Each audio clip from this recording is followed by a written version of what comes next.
आप सभी का स्वागत है मेरे YouTube चैनल डिवाइन म्यूजिक में। आज मैं आपको सोमवार की व्रत कथा सुनाऊंगी, जिसको करे बिना आपका व्रत अधूरा होगा। अगर आप सोमवार की व्रत कथा सोमवार के दिन सुनते हैं तो आपकी सभी परेशानियां दूर होती हैं और सभी मनोकामनाएं पूर्ण होती हैं। ओम नमः शिवाय। सोमवार के व्रत को लेकर मान्यता है कि इस व्रत को करने से भगवान शिव अपने भक्तों की सभी मनोकामनाएं पूर्ण करते हैं। यदि आप सोमवार के व्रत करते हैं तो आपको सोमवार व्रत कथा अवश्य सुननी चाहिए। इसके बिना व्रत अधूरा माना जाता है। देवों के देव महादेव बहुत ही भोले माने जाते हैं, इसलिए उनका एक नाम भोलेनाथ भी है। अब मैं आपको बताऊंगी सोमवार का व्रत किस प्रकार करना चाहिए और कितने दिन के लिए करना चाहिए।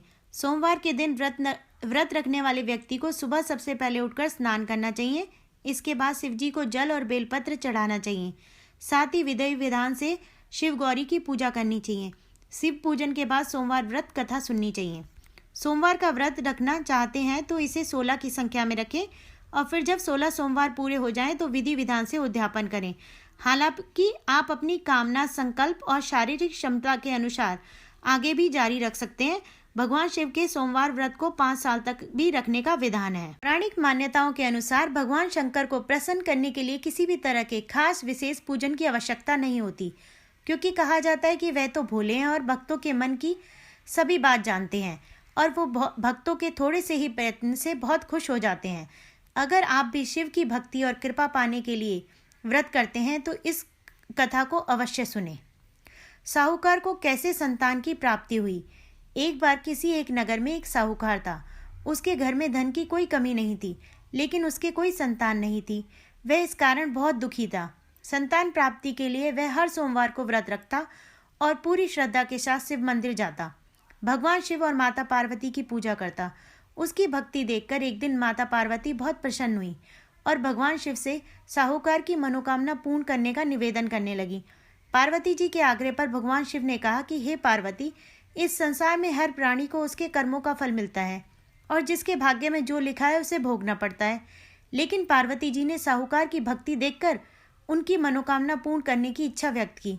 माता पार्वती के आग्रह पर शिवजी ने साहूकार को पुत्र प्राप्ति का वरदान दे दिया, लेकिन उन्होंने बताया कि यह बालक सिर्फ 12 वर्ष ही जीवित रहेगा। माता पार्वती और भगवान शिव की बातचीत को साहूकार सुन रहा था, इसलिए उसे ना तो इस बात की खुशी हुई और ना ही दुख हुआ। वह पहले की भांति शिवजी की पूजा करता रहा। कुछ समय के बाद साहूकार की पत्नी ने एक सुंदर से पुत्र को जन्म दिया। जब वह बालक 11 वर्ष का हुआ तो उसे पढ़ने के लिए काशी भेज दिया गया।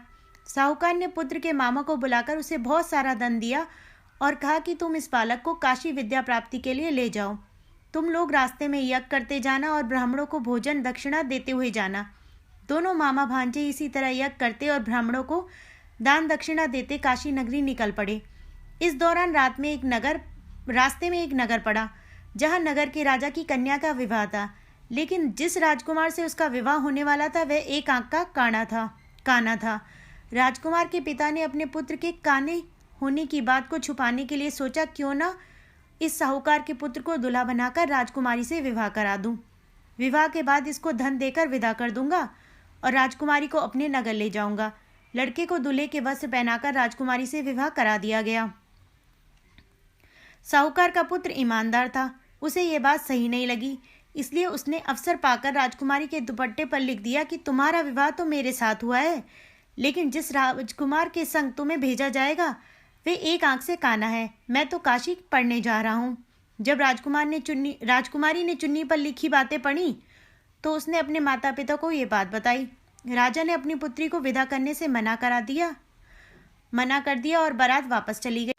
दूसरी ओर साहूकार का लड़का और उसका मामा काशी पहुंचे और वहां जाकर उन्होंने यज्ञ किया। जिस दिन लड़का 12 साल का हुआ उस दिन भी यज्ञ का आयोजन था। लड़के ने अपने मामा से कहा कि मेरी तबीयत कुछ ठीक नहीं है। मामा ने कहा तुम अंदर जाकर आराम कर लो। शिवजी के वरदान अनुसार कुछ ही देर में उस बालक के प्राण निकल गए। मृत भांजे को देख उसके मामा ने विलाप करना शुरू किया। संयोगवश उसी समय शिवजी और माता पार्वती उधर से जा रहे थे। पार्वती माता ने भोलेनाथ से कहा, स्वामी, मुझे किसी के रोने का स्वर सुनाई दे रहा है। आप उस व्यक्ति के कष्ट अवश्य दूर करें। जब शिवजी मृत बालक के समीप पहुंचे तो वह बोले कि यह उसी साहूकार का पुत्र है जिसे मैंने 12 वर्ष की आयु का वरदान दिया था। अब इसकी आयु पूरी हो चुकी है, लेकिन यह अब और नहीं जिएगा। लेकिन मातृभाव से विभोर माता पार्वती ने कहा कि हे महादेव, आप इस बालक को और आयु देने की कृपा करें, अन्यथा इसके वियोग में इसके माता पिता भी तड़प तड़प कर मर जाएंगे। माता पार्वती के पुनः आग्रह पर भगवान शिव ने उस लड़के को जीवित होने का वरदान दिया। शिव जी की कृपा से वह लड़का जीवित हो गया। शिक्षा पूरी करके लड़का मामा के साथ अपने नगर की ओर वापस चल दिया। दोनों चलते ही उसी नगर में पहुंचे जहां उसका विवाह हुआ था। उस नगर में भी उन्होंने यज्ञ का आयोजन किया। उस लड़के के ससुर ने उसे पहचान लिया और महल में ले जाकर उसकी खातिरदारी की और अपनी पुत्री को उसके साथ विदा किया। इधर शाहूकार और उसकी पत्नी भूखे प्यासे रहकर बेटे की प्रतीक्षा कर रहे थे। उन्होंने प्रण कर रखा था कि यदि उन्हें अपने बेटे की मृत्यु का समाचार मिला तो वह भी प्राण त्याग देंगे, परंतु अपने बेटे के जीवित होने का समाचार पाकर वह बेहद प्रसन्न हुए। उसी रात भगवान शिव ने साहूकार के स्वप्न में आकर कहा, हे श्रेष्ठी, मैंने तेरे सोमवार के व्रत करने और व्रत कथा सुनने से प्रसन्न होकर तेरे पुत्र को लंबी आयु प्रदान की है। इसी प्रकार जो कोई सोमवार का व्रत करता है या कथा सुनता है या पढ़ता है, उसके सभी दुख दूर होते हैं और सभी मनोकामनाएं पूर्ण होती हैं।